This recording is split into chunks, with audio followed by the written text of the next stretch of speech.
فضيلة الشيخ وفقكم الله، هل يصدق الكفار في ادعائهم الوصول إلى سطح القمر، أم يكون هذا كحكم الإسرائيليات لا يصدق ولا يكذب؟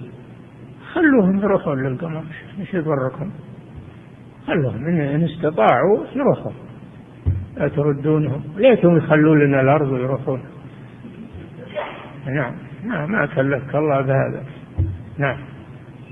وكذلك يقول يا فضيلة الشيخ، القول بكروية الأرض هل يقر بهذا الأمر الذي يدعونه؟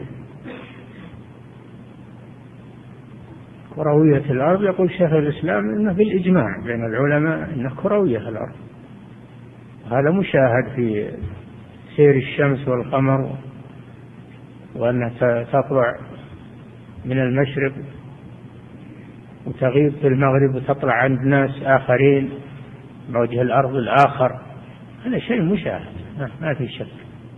ويقول الشيخ تقي الدين إن هذا بإجماع أهل العلم كما ذكره ابن المنادي وغيره. نعم.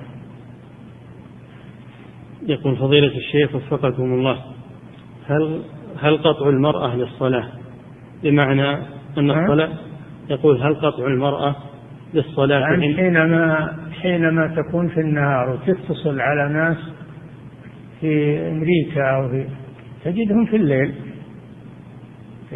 الليل وأنت في النهار، هذا دليل على أن الأرض كروية، وأن الشمس تغيب على قوم وتظهر عند آخرين، وأنها تجري دائما وابدا إلى أن تتوقف في آخر الزمان عند قيام الساعة.